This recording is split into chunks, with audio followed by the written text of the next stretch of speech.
So class 12th student, the new topic is capacitor and dielectrics. Okay? उसको समझने से पहले आप ये समझिए कि कंडक्टर्स क्या हैं. ये तो आप 9th क्लास से पढ़ रहे हैं कंडक्टर्स और इंसुलेटर्स के बारे में. फिर भी दो शब्दों में मैं एक्सप्लेन कर दूं. Conductors are those through which electric charges can easily flow. यानी कंडक्टर्स वो होते हैं, मान लीजिए कि ये कंडक्टर है, तो इसमें से जो चार्ज फ्लो करेगा, चार्ज कौन फ्लो करता है, याद है ना, कौन मूवमेंट होता है, इलेक्ट्रॉन्स का मूवमेंट होता है, प्रोटॉन्स का मूवमेंट नहीं होता. यानी कि वो सबस्टेंसेस जिनसे कि चार्जेस इजीली फ्लो कर सके कहलाते हैं कंडक्टर्स. और वो कंडक्टर्स कौन कौन से हैं, मेटल्स हैं, ह्यूमन बॉडी, हमारी ह्यूमन बॉडी भी एक बहुत बड़ा कंडक्टर है, ये अर्थ भी एक बहुत बड़ा कंडक्टर है. कितनी भी ज्यादा लाइट हो, कितनी भी ज्यादा तुम्हारी वो इलेक्ट्रिसिटी हो, उसमें समझ सकती है. अर्थ है, इलेक्ट्रोलाइट्स हैं, ये सब कंडक्टर्स हैं. ओके, इलेक्ट्रिसिटी के. इंसुलेटर क्या होता है, इसी का जस्ट अपोजिट है इंसुलेटर. अगर ये इंसुलेटर है सपोज कीजिए, या ये इंसुलेटर है, चलिए लकड़ी का ये इंसुलेटर है, तो इसमें से चार्ज फ्लो नहीं करेगा, यानी इसमें से चार्ज नहीं फ्लो करेगा. यानी वो सबस्टेंसेस जिनसे कि चार्ज ना फ्लो कर पाए वो क्या कहलाते हैं, insulators. The substances from which charges can not be flow easily, और you can say can not be flow, are known as the insulators. Insulators में आ जाएगा ग्लास है, प्लास्टिक्स है, एबोनाइट है, वैक्स है, मोम, पेपर, ये सब इंसुलेटर में आते हैं. इंपॉर्टेंट क्या है इसके बारे में, इंपॉर्टेंट ये है, अभी आप लोग एक नए नाम से परिचित होने जा रहे हैं, उसका नाम है dielectric. Dielectric. Insulators are also called dielectric. यानी इंसुलेटर्स का हम डाई इलेक्ट्रिक्स के नाम से भी जानते हैं.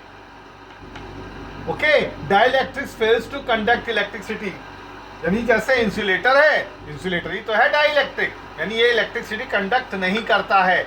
लेकिन नंबर एक, दूसरी बात, but when an electric field is applied, अगर हम इस डाई इलेक्ट्रिक पर इलेक्ट्रिक फील्ड अप्लाई करते हैं तो क्या होगा, इसके सरफेसेस पे चार्ज इंड्यूस हो जाएंगे.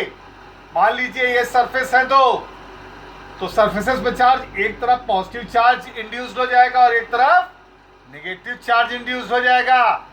इसलिए ये डाइलेक्ट्रिक इलेक्ट्रिक इफेक्ट ट्रांजिट करते हैं. When an electric field is applied, then induced charges appears on the surface of the dielectric. So dielectric transmit electric effect. लेकिन ये तो ट्रांसमिट करेंगे क्या, इलेक्ट्रिक इफेक्ट को तो ट्रांसमिट करेंगे, लेकिन इलेक्ट्रिसिटी कंडक्ट नहीं करेंगे बच्चों. Okay, come to the page number 2. Topic है electrical capacitance of a conductor. Electrical capacitance of a conductor. Conductor ये क्या होता है, the electrical capacitance of a conductor is a measure of its ability to hold electric charge. मान लीजिए ये एक conductor है, ये जितना ज्यादा से ज्यादा चार्ज होल्ड करेगा वही प्रॉपर्टी कहलाती है क्या, कैपेसिटेंस ऑफ ए कंडक्टर. ये यानी ये मेजरिंग प्रॉपर्टी है किसकी, कंडक्टर की. कंडक्टर के कैपेसिटी को मेजर करने की ये क्या है, एक प्रॉपर्टी है. The electrical capacitance of a conductor is a measure of its ability. यानी कि इसमें कितना ज्यादा से ज्यादा चार्ज होल्ड किया जा सकता है, वही होता है electrical capacitance of this conductor. Her conductor का अपना अलग अलग इलेक्ट्रिकल कैपेसिटेंस होता है. Number 1 important thing, when A conductor is A given A charge it's potential rises. मान लीजिए मैं इसको चार्ज देता जाता हूं, जैसे जैसे चार्ज दूंगा वैसे वैसे इसका पोटेंशियल भी रेज यानी बढ़ता जाएगा. जैसे जैसे आप चार्ज दोगे इसका पोटेंशियल भी रेज करेगा. इसका मतलब यह हुआ कि charge is directly proportional to the potential के. यानी चार्ज लोगे तो पोटेंशियल बढ़ेगा, या ये कह लो पोटेंशियल बढ़ाओगे तो चार्ज बढ़ेगा, या ये कहो कि चार्ज डिक्रीज करोगे तो पोटेंशियल भी डिक्रीज होगा। प्रोपोर्शन के साइन को अगर हम हटाते हैं तो Q equal to C into V, जहां C क्या है, कांस्टेंट है। ये डिपेंड करेगा depending upon the size and shape of the conductor. Okay, जो साइज है, जो शेप है, उसके ऊपर डिपेंड करेगा इसकी वैल्यू C की। द सराउंडिंग मीडियम पर डिपेंड करेगा। This constant C is called, क्या कहलाता है, कैपेसिटेंस ऑफ द कंडक्टर। यही कहलाता है कैपेसिटेंस ऑफ द कंडक्टर। आइए क्वेश्चन नंबर 1 से। C इक्वल टू क्या होगा बच्चों, Q बाई V। V इसके नीचे चला जाएगा। यानी अगर एग्जामिनर आपसे पूछता है कैपेसिटेंस की डिफिनीशन वाइवा में, तो आप बता दीजिएगा simply the ratio of the charge to the potential is called क्या, capacitance of that conductor. Okay, unit पूछता है आपसे, एसआई यूनिट बता दीजिएगा। चार्ज की कूलाम होती है, इसकी वोल्ट होती है, तो कैपेसिटेंस की यूनिट क्या होगी बच्चों, कूलाम पर वोल्ट। कितना होगा, कूलाम पर वोल्ट। और कूलाम पर वोल्ट को ही हम कहते हैं फैराड, FARAD, फैराड। ये एक वैज्ञानिक थे जिन्होंने इसका आविष्कार किया था, फैराड। माइकल फैराडे को कौन नहीं जानता। फैराड, Q बाई V यानी कूलाम पर वोल्ट को ही फैराड के नाम से भी जाना जाता है। यानी हम ये कह सकते हैं कि 1 coulomb equal to 1 farad equal to 1 coulomb पर volt.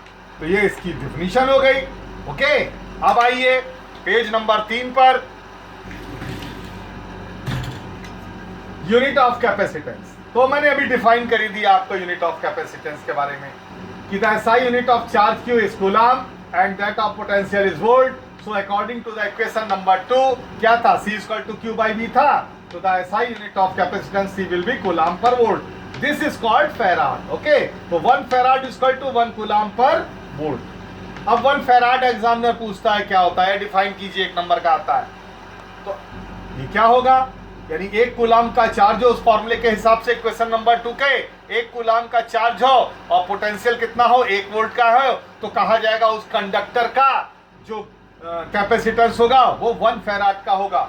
The capacitance of a conductor is 1 farad if A charge of 1 coulomb raises the potential of the conductor by 1 volt. यानी अगर किसी कंडक्टर को हम चार्ज कितना 1 कूलाम से raise करते हैं, बढ़ाते हैं, और उसका पोटेंशियल 1 वोल्ट बढ़ जाता है, तो ये कहा जाएगा कि उस पर कैपेसिटेंस कितना है, 1 फैराड है। एक फैराड तो बहुत बड़ी यूनिट है कैपेसिटेंस की। आइए कुछ स्मॉलर यूनिट्स के बारे में हम आपको बता दें जो न्यूमेरिकल प्रॉब्लम में मदद करेगी। The smaller units are 1 micro farad. 1 micro, ये माइक्रो पढ़ा जाएगा बेटा। 1 micro farad equal to, micro होता है 10 की पावर -6, तो 10 raise to the power -6 farad.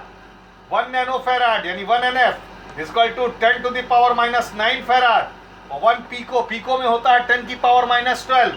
1 pico farad equal to 10 raise to the power -12 farad. ये कंटिन्यू रहेगा। Thank you.